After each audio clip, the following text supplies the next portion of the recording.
calm of a Tuesday morning shatters in an instant. The quiet buzz of the office transforms into a cacophony of ringing phones and panicked whispers. On the screen, the headline blazes, CEO David Carter of StrykerCorp under investigation for financial fraud. It's a blow to David Carter, the once untouchable CEO of one of the most powerful tech companies in America. His empire, carefully constructed over years, crumbles in an instant. A scandal, one he never saw coming, rips through his life and his company. Across the globe, employees watch, stunned. The loyalty he once took for granted is now fraying, and every corner of his organization buzzes with uncertainty. His trusted team, his closest allies, shift uncomfortably. David's face tightens, his grip on the glass desk tightening with an unspoken fury. In a matter of minutes, his world has collapsed.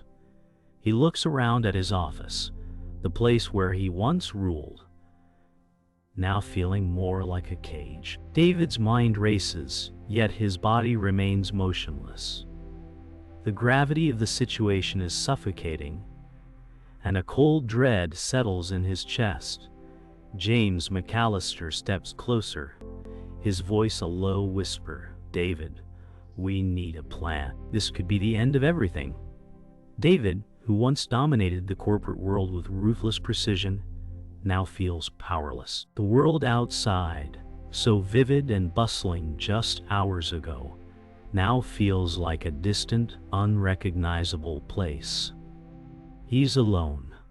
The loyalty of his employees, once unwavering, is now fractured. Ava Reynolds, the sharp and ambitious head of communications, paces the floor, working to manage the fallout. Meanwhile, Robert Hanks, the disillusioned former CEO, watches from his seat, his face etched with years of wisdom and defeat. This is the moment David has dreaded, yet never believed would come. His empire is teetering on the edge, and everyone knows it. He can't escape the crushing reality. The battle has just begun. The room is heavy with the weight of what's just been revealed. Alice Westbrook, the trusted CFO, has been the one leaking sensitive information to the press. David stares at her across the room, disbelief washing over him like a cold wave. "You," he whispers, barely audible. Alice, once the cornerstone of his success, now stands before him as the very embodiment of betrayal. Her cold, emotionless gaze meets his, and in that moment, David realizes just how deep the treachery runs. James McAllister steps forward, his voice trembling with anger. But David stops him with a sharp gesture. He needs to understand this on his own terms. Alice has crossed a line that cannot be undone. She's worked alongside him for years, but all along she had her own secret agenda. In the midst of the chaos, David feels the weight of every choice he's ever made, and for the first time in years, the reality of his situation crashes down upon him. The confrontation escalates. Alice tries to justify her actions, her voice calm, yet David can hear the venom in her words. "I did what needed to be done, David. You were blind to the truth. Your ambition, it cost us everything." David recoils, unable to process the words. James McAllister steps forward again, this time demanding that Alice explain herself, but David silences him with a gesture. This is his fight now. Alice, once the trusted partner, has turned on him in the moment of crisis. Her betrayal has just shifted the entire power dynamic. David now knows the stakes. It's not just about the company. It's about survival, about trust, and about taking back control. His empire is slipping, but he won't let it go without a fight. Every word Alice speaks is a blow to his trust, and every moment that passes feels like the final countdown to an irreversible loss. David takes a step back, the weight of his decisions heavy on his chest. The press, the public, his employees, all of them are watching. The world is collapsing, and he has no one left to trust. Graham Thorne, his rival CEO, has already made his move. The vultures circle, and it's only a matter of time before they strike. David's phone buzzes again, a message from his legal team. We need to act now. But what can he do? His empire, built on a foundation of trust and ambition, is crumbling before his eyes. He's losing control, and the people who once followed him now question whether he can lead them out of this storm. Robert Hanks, his mentor, places a hand on David's shoulder. You can't fight them all, David, he says softly. Sometimes survival is the only victory. The words hang in the air, and David knows he's facing a battle far bigger than anything he ever imagined.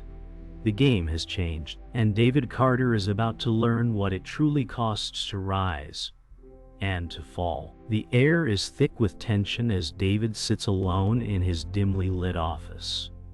The silence is broken by the door opening softly.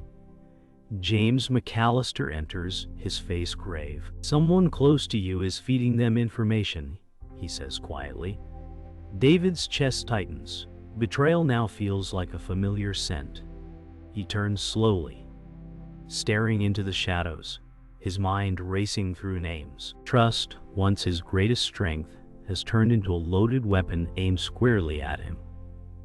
For the first time, he wonders if this storm can truly be contained. Later that evening, David meets Robert Hanks, the former CEO who once guided him.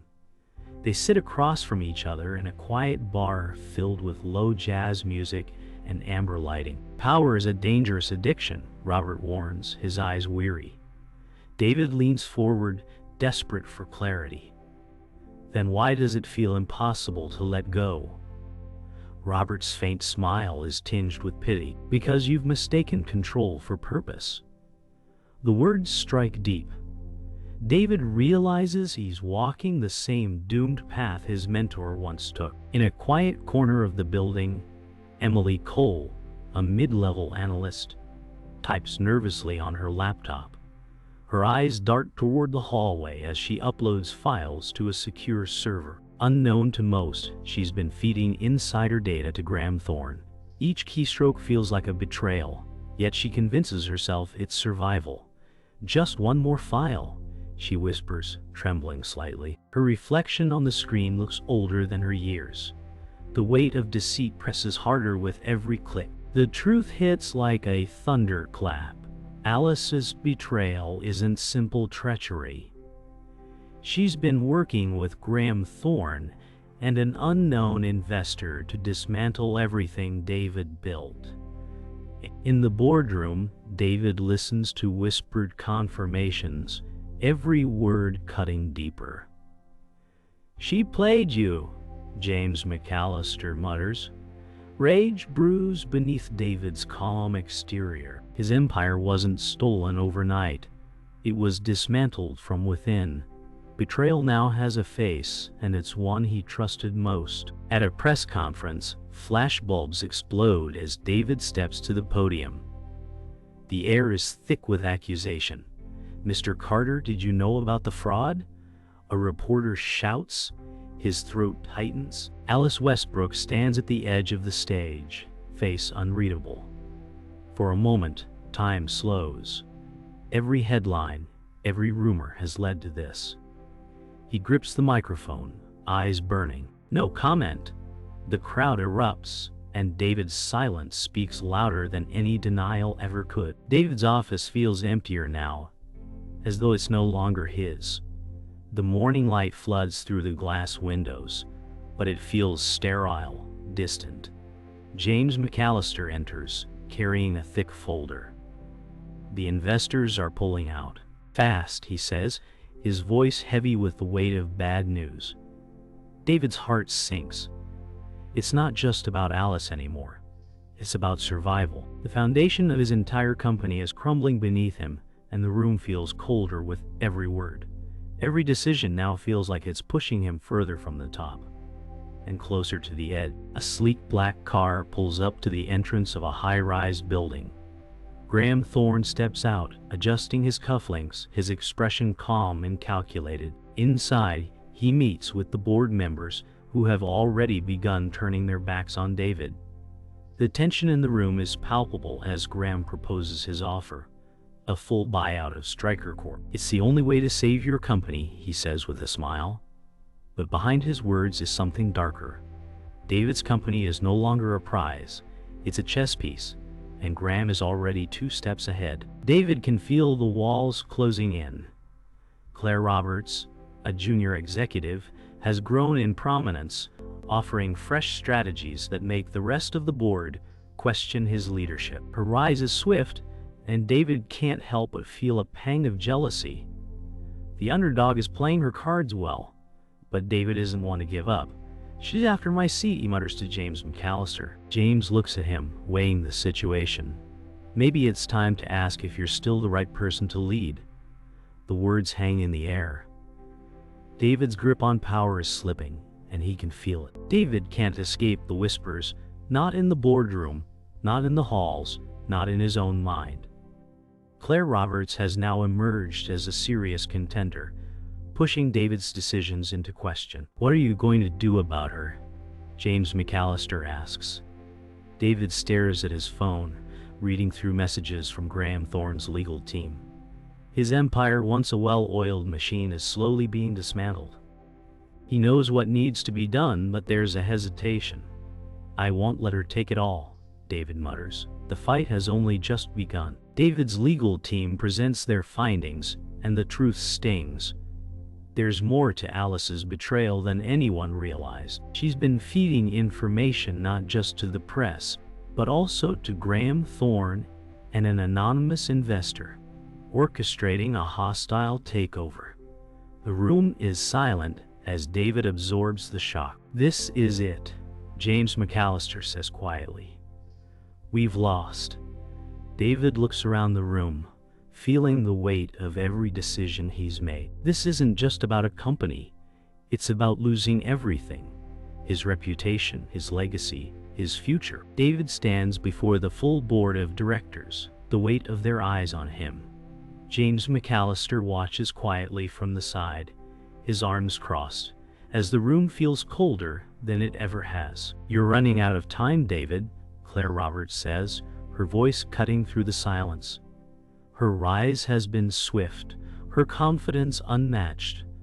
The investors have already begun discussions with Graham Thorne. "If you want to keep your position, you'll have to act quickly."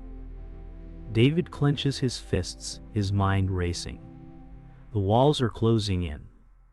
For the first time, he realizes that Claire, the underdog, is the one to beat. "I won't let them take it from me," David mutters under his breath. In the shadows of the evening, Robert Hanks meets David at a private restaurant, an old haunt that once symbolized triumph. Now, it feels like a reminder of all that's been lost. "If you want to win this, you need to let go of the past," Robert advises, his voice steady but worn. David listens, feeling the weight of his mentor's words. "You've lost control of the narrative, David," Robert continues. "It's time to find a new story, one that people can rally behind." David stares down at his drink, the reality settling in. Can he rebuild from this, or is he already too far gone? David can't shake the feeling that his empire is slipping further from his grasp. He stands in his office, alone again, staring out over the city. James McAllister enters, his footsteps heavy. "Graham's deal is looking more tempting to the board every day," he says, his voice filled with frustration. "You need to make a move, David." The words echo in the silence. David, once the embodiment of control, now feels powerless. His decisions have led him here, and now it's too late to change them. "Maybe it's time I made my final move," he says quietly, resolve hardening in his chest. But in his heart, David knows there's no turning back now. In a sudden moment of clarity, David reaches out to Claire Roberts, his growing rival. She's become an undeniable force in the company, and David knows he must either destroy her influence or find a way to collaborate. He invites her to his office for a private conversation. "You've done well, Claire," David admits, his voice measured. "But we both know that power is not easily shared." Claire, ever the strategist, raises an eyebrow. "So you're offering me a deal?" she asks, her tone skeptical. David leans in. "No, I'm offering you a choice. We can either fight for this company together or tear it apart." The tension between them crackles in the air. The decision has been made. David steps into the boardroom, the door swinging behind him with finality. The board is gathered, and Graham Thorne stands at the head of the table, waiting. The deal is about to go through, but David is prepared to make his final stand. "This company was built on ambition," David says, his voice steady and loud, "and I will not let it be taken by anyone, not even by me." The board looks at him with mixed emotions, but David knows what he has to do. The time for negotiations has passed. It's time for battle. David steps into the spotlight at the press conference, the weight of the world on his shoulders. Flashbulbs explode, voices shout, and the crowd's anticipation is palpable. "Mr. Carter, is it true that your company is being sold off to Graham Thorne?" a reporter asks. David's gaze hardens, and for a moment, he considers how it all came to this. "I'm not selling anything," he responds, his voice cold and firm. The room falls silent. The cameras are rolling, and David knows the truth will come out soon enough. He has to act now. "I'm here to take back control." David walks out of the press conference, but the battle is far from over. James McAllister meets him in the hallway, his face etched with concern. "You've got their attention now," James says, his voice low. David nods, the weight of his words still lingering.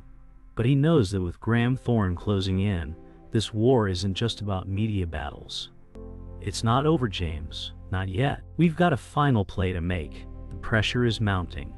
David's last chance to regain control will require a level of ruthlessness he hasn't shown in years. But he is ready to fight back, no matter the cost. David takes a seat at his desk, his hands folded together as he surveys the mess that surrounds him. Every move now is critical. He reads through the latest legal documents, noting the deals Graham Thorne is making behind closed doors. His empire is slipping, and it's getting harder to differentiate who his enemies really are. "We need leverage," he says to James McAllister, who watches him closely. David knows the only way to save StrykerCorp is to gain a key piece of information, something that will cripple Graham's deal and stop the takeover in its tracks. It's time to play dirty. The storm of David's mind is only interrupted when Claire Roberts enters. "I heard the press conference," she says, her voice steady and unreadable. "And I'm here to offer you a deal." David looks up, raising an eyebrow. "A deal?" he asks, intrigued but suspicious. "You and I both know there's only one way to win this," she continues. "I can help you bring down Graham, but you'll have to play the game my way." For a moment, David considers her words. Her rise has been swift, but could he trust her? Could he afford not to? The final showdown is set. David stands in the boardroom, facing Graham Thorne once more. This time, there's no negotiation, only confrontation. "You want to take this company, Thorne? You're going to have to fight for it." David's voice is strong, no hint of doubt or fear.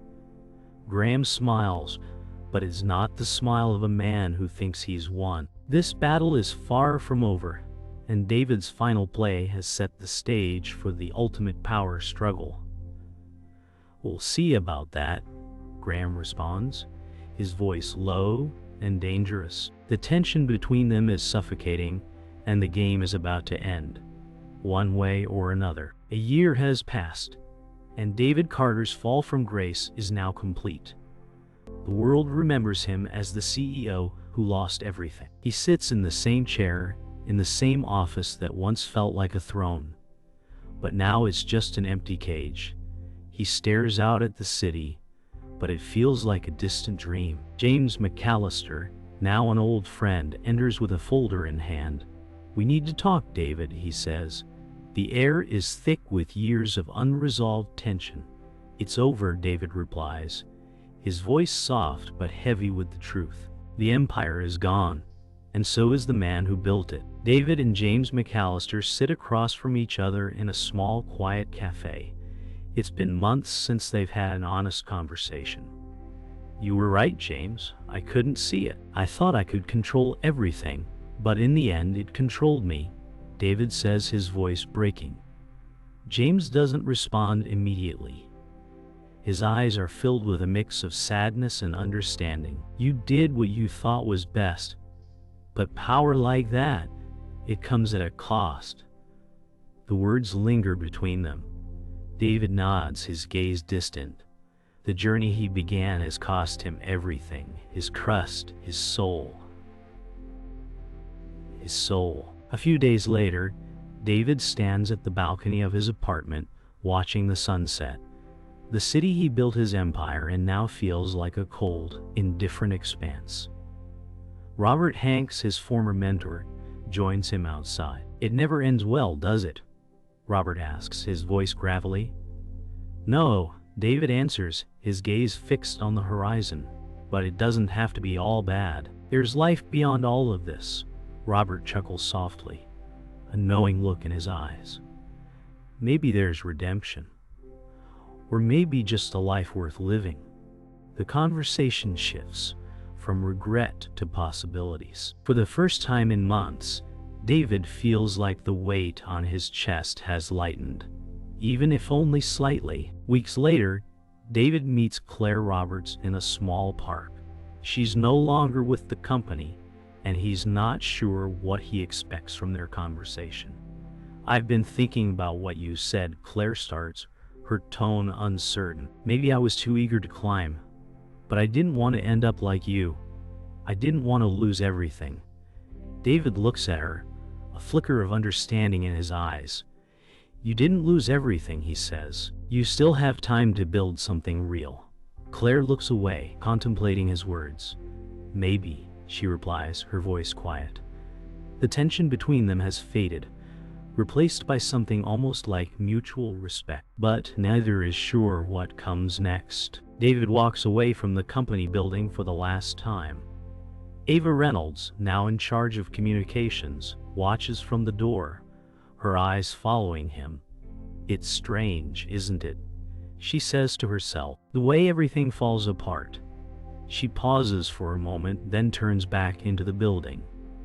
David, however, is already walking away, no longer looking back. The sound of his footsteps echoes in the empty street, a sound that's both final and liberating. His legacy may be shattered, but in the silence of this moment, he's free. The weight of ambition is gone, replaced by the quiet of his new beginning. Months have passed, and David Carter's name is now synonymous with failure in the business world. The once celebrated CEO now exists in the quiet, isolated corners of his apartment. A single television on in the background announces the latest story about Graham Thorne, who has taken over the remnants of David's empire. David stares at the screen, his eyes empty. "You won, Graham," he mutters to himself, the bitterness in his voice unmistakable. The weight of his downfall presses down harder than ever, but in that moment, there's no more anger, only resignation. The final chapter of his rise and fall is written, and this time, it's over. David attends the meeting with his former employees, now scattered across different companies. They gather in a small, quiet room, a place where they used to celebrate victories. Now is a place to mourn. The first words he hears come from Ava Reynolds, her tone soft yet firm. "You lost everything, David, but that doesn't mean it's the end." He looks up at her, and for the first time in a long while, he sees something other than long while. He sees something other than disappointment. It's an offer of redemption, a chance to rebuild from the ashes. But can he trust it?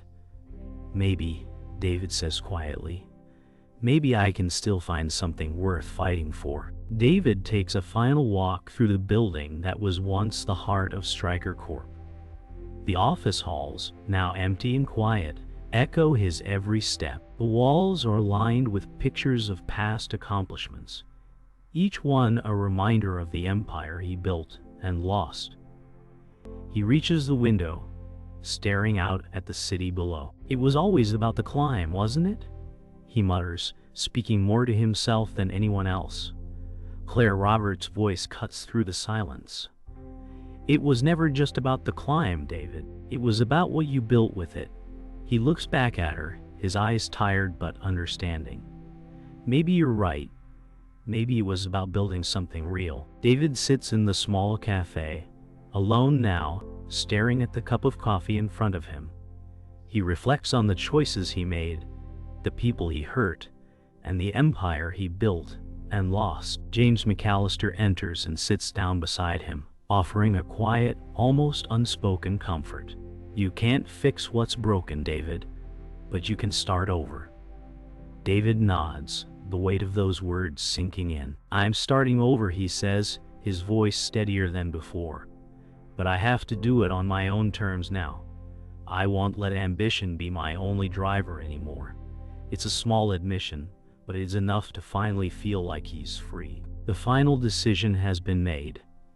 David Carter walks away from everything. From the company, from the world that once defined him. As he walks down the street, a quiet calm washes over him. He doesn't know what the future holds, but for the first time in a long while, he feels like he can breathe again. The weight of his past mistakes is still there, but it doesn't define him anymore. The world keeps turning, and so will he. Maybe it's not about winning anymore, he thinks. Maybe it's just about living. With that, he steps forward into the unknown, no longer the man he once was, but someone new, someone free.